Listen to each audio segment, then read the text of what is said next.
알래스카는 알래스카 원주민인 알류트족의 언어로 위대한 땅 또는 거대한 땅이라는 뜻을 갖고 있습니다. 한반도보다 7배에서 8배 넓은 알래스카에는 약 10,000년 전 북동아시아에서 살던 사람들이 건너가 살기 시작한 것으로 추정됩니다.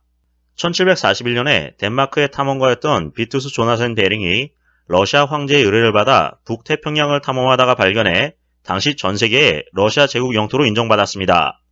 덴마크 출신으로 러시아 해군에 소속되어 있던 베링은 1724년 30세대의 마차에 짐을 싣고 상트페테부르크를 출발했습니다.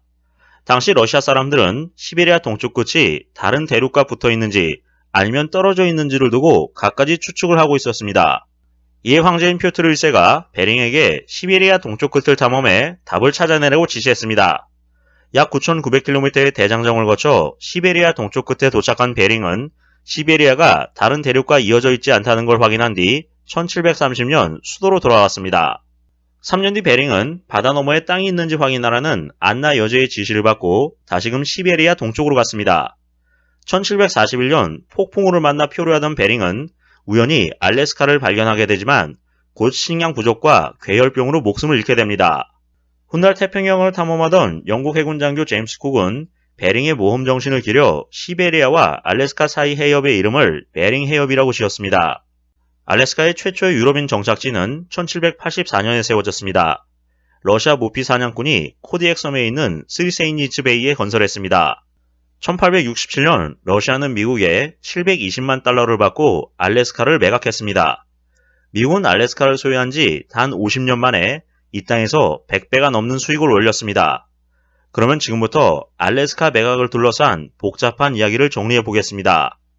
19세기 러시아 알래스카는 국제무역의 중심지였습니다. 당시 알래스카의 수도였던 노브아르한켈스크에서는 중국산 옷감과 차, 그리고 냉장고가 발명되기 이전까지 미국 남부에서 필요로 했던 얼음까지 거래됐습니다. 이곳에서는 선박을 건조하고 공장을 건설했으며 석탄을 채굴했습니다. 수많은 금 매장지가 있다는 사실도 이미 잘 알려져 있었습니다. 이런 땅을 매각한다는 것은 미친 짓이나 다름없어 보였습니다. 러시아 상인들은 원주민들과의 물물교환으로 구할 수 있는 바다코끼리 상어와 값비싼 해달모피를 찾아 알래스카로 몰려들었습니다. 당시 사업은 제정 러시아의 무역회사였던 러시아 아메리카 회사가 전담했습니다. 러시아 아메리카 회사를 세운 것은 18세기 러시아 사업가들, 용감한 여행가들, 그리고 장사치들 같은 모험가들이었습니다. 알래스카의 모든 광산과 광물은 러시아 아메리카 회사의 소유였습니다. 이 회사는 다른 나라들과의 무역 계약을 독자 체결할 수 있었고 자체 깃발과 자체 화폐도 가지고 있었습니다. 러시아 아메리카 회사에게 이러한 특권을 부여했던 것은 제정 러시아 정부였습니다. 제정 러시아 정부는 RAC로부터 막대한 세금을 걷어들였을 뿐만 아니라 RAC의 지분도 보유하고 있었습니다. RAC 주주 가운데에는 황제와 그 가족들이 포함되어 있었습니다. 미국 내 러시아인 정착촌의 최고 통치자는 유능한 상인이었던 알렉산드르 바라노프였습니다. 바라노프는 학교와 공장을 세웠고 원주민들에게는 수무와 감자 심는 법을 가르쳐 주었습니다. 이와 함께 요새와 조선소를 세우고 해달잡이 사업을 확장했습니다. 바라노프는 자칭 러시아의 피사로였습니다. 그는 단순히 지갑에 돈을 채우기 위해서만이 아니라 알류트족 족장의 딸을 아내로 맞았을 정도로 마음속으로도 알래스카에 깊은 애착을 느꼈습니다. RAC는 바라노프가 경영하던 시절에 엄청난 수익을 올렸습니다. 무려 1000%가 넘는 이익을 남겼다고 합니다. 하지만 연로한 바라노프가 현업에서 물러나자 레온티 가게메이스테르 해군대위가 그 자리를 대신하면서 군계통에서 새로운 직원과 주주들을 함께 데려왔습니다. 이제는 회사 정관에 따라 해군 장교들만이 회사 경영진이 될 수 있었습니다. 군 출신들이 이 알짜배기 사업을 빠르게 장악했지만 회사는 바로 이들의 행위로 인해 파산을 맞고 말았습니다. 회사의 새로운 주인들은 천문학적 액수의 봉급을 자신들에게 배정했습니다. 일반 장교들은 1,500루블, 회사의 대표는 15만 루블을 연봉으로 배정받았습니다. 반면에 현지인들에게서 모피를 매입하는 가격은 반값으로 후려쳤습니다. 그 결과 이후 20년간 에스키모 알리트족이 해달을 멸종시키는 바람에 알래스카에서 수익성이 가장 높은 돈벌이가 자취를 감춰버렸습니다. 궁핍에 시달리게 된 현지인들이 폭동을 일으키자 러시아인들은 군함에서 해안 마을을 향해 포탄을 쏘면서 폭동을 진압했습니다. 이후 러시아 장교들은 다른 소득원을 찾아내려고 했습니다. 얼음과 차 무역이 이때 시작됐는데 이 문제가 많은 사업가들은 그조차도 제대로 경영하지 못했습니다. 하지만 이들은 자신들의 임금을 줄일 생각은 꿈에도 하지 않았습니다.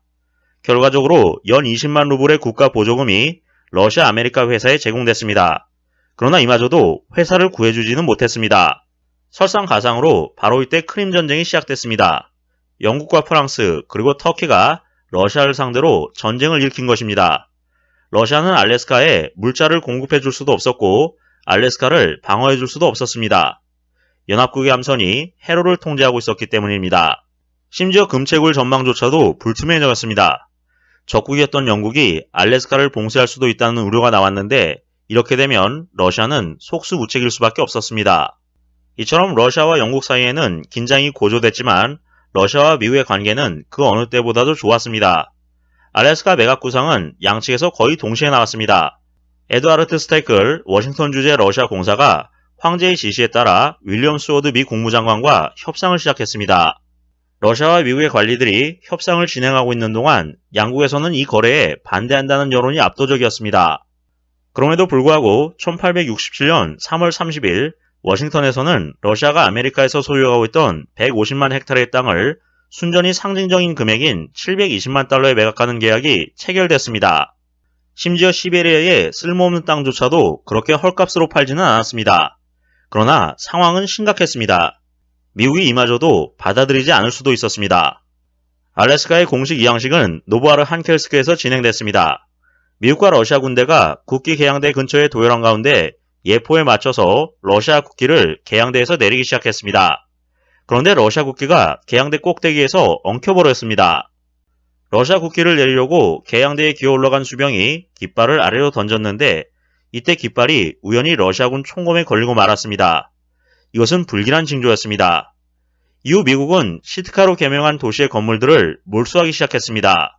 미국 시민권을 받아들이지 않기로 한 러시아인 수백 명은 상선을 타고 철수할 수밖에 없었고 이듬해가 돼서야 비로소 집에 도착했다고 합니다. 그러나 얼마 지나지 않아 알래스카는 위대한 땅으로 불릴만한 반전을 선보였습니다. 1897년에 금광이 발견된 이후 석유, 석탄, 천연가스, 그리고 철 등 각종 지하자원이 쏟아져 나오기 시작했습니다. 2차 세계대전 이후 미국과 소련이 팽팽한 대립을 보인 냉전시대가 열리면서 알래스카는 군사적 요충지로도 거듭났습니다. 미국은 시베리아와 가까운 알래스카에 미사일을 배치해 소련을 효과적으로 견제할 수 있었습니다. 1959년 미국의 49번째 주로 편입된 알래스카는 현재 미국에서 가장 잘 사는 주 가운데 하나로 꼽히고 있습니다. 최근에는 잘 보존된 자연환경이 훌륭한 관광 자원이 되어서 막대한 수익을 벌어들이고 있습니다. 현재 알래스카의 가치를 돈으로 환산하면 수조 달러라고 합니다. 720만 달러에 사들였던 알래스카의 가치가 수십만 배 폭등한 것입니다. 스워드의 바보짓이라 불렸던 알래스카의 매입은 오늘날 미국 사람들에게 역사상 최고의 거래라는 칭찬을 받고 있습니다. 반대로 러시아의 역사학자들은 알래스카 조약을 러시아 역사상 최고의 멍청한 짓이라고 한탄하고 있습니다. 만일 러시아가 문제투성이에 무익했던 알래스카 지역에서 제때 벗어나지 못했다면 세계 최대 열강들의 관계가 어떻게 형성됐을지 알 수 없는 일입니다.